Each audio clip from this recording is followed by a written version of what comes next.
Hello everyone, কেমন আছো সবাই? আশা করছি সবাই খুব ভালো আছো। আমার আরেকটা নতুন ভিডিওতে তোমাদেরকে স্বাগত জানাই।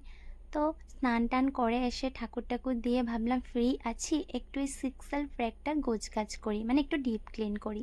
আর এদিকে দেখো আমার পুরো রুমটা ফাঁকা, বিকজ সোনা বাবা ঘরে নেই, ও গেছে ওর মামার বাড়িতে একটু ঘুরতে। আজকে 30 তারিখ মঙ্গলবার, আজকের থেকেই সোনার ভ্যাকেশনের ছুটি দিয়ে দিয়েছে, একবারে আগস্টে খুলবে।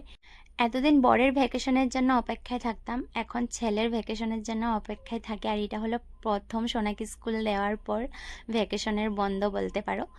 তো সোনা যাবে বলেছে, তো আমি বললাম যে তুমি যখন স্কুলে যাচ্ছ তুমি ওকে নিয়ে বাড়িতে ঢুকিয়ে দিও। তো সোনার পাপাও কালকের থেকে বন্ধ পাবে, মানে জুলাইয়ের 1 তারিখ থেকে। তো যেমন কথা তেমনই কাজ, ওকে রেডি রেডি করে সকালে পাঠিয়ে দিয়েছি।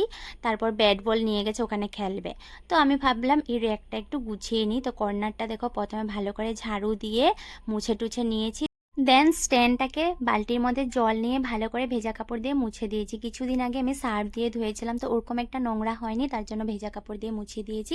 তারপর প্রত্যেকটা বক্স আমি সমস্ত কিছু জিনিস বের করে একটা কাপড় দিয়ে ঝেড়ে টেরে এখন জিনিসগুলো এক এক করে গুছিয়ে নিচ্ছি। কিছুদিন পরেই আমি ঘরে যাব কয়দিনের জন্য থাকতে, বিকজ আমার নেলের অর্ডার আছে, তো ওটা করে একবারে যাব। তো ঘরে যাব যখন ভাবছি যেগুলো জিনিস একটু উল্টোপাল্টা হয়ে আছে এগুলো একটু গোছগাছ করে নিই। তো এখানে দেখো সোনার প্রত্যেকটা খেলনার জিনিসগুলো আমি বক্সগুলোর মধ্যে রাখি, কেন কি এগুলো ডেলি ইউজ হয়, ওর যখন মর্জি তখন ও বের করে, তার জন্য এরকম প্লাস্টিকের মধ্যে ভরে আমি রেখে দিই, আবার ও খেলে টেলে রেখে দেয়। দেখো এক এক করে পুরো সুন্দর করে গুছিয়ে নিয়েছি। এখন যদি সোনা পাপা থাকতো আমাকে কত প্রশ্ন করতো আর সমস্ত কিছু জিনিস ধরে ধরে দেখতো।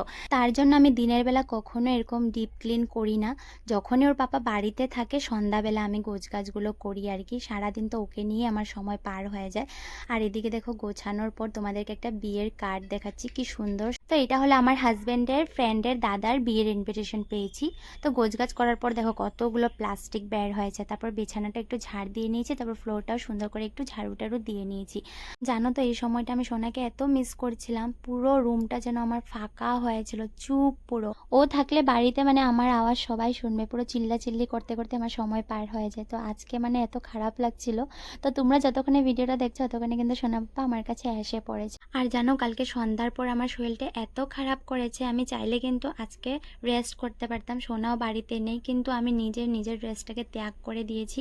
ভাবলাম সোনা নেই, নিজের সাথে টাইম স্পেন্ড করা ছেড়ে আমি এই সময়টাকে অন্য কাজে লাগিয়ে দিয়েছি। ভাবো কিরকম হয়ে গেছে আমাদের মাইন্ডসেটটা। দেন আমি চলে আসলাম রান্নাঘরে কিছু বড়া ভাজার জন্য। শাশুড়ি রান্না করে নিয়েছিল, আমাকে বলেছে পাতার বড়াগুলো বানিয়ে নিতে, তো দেন বানিয়ে নিলাম।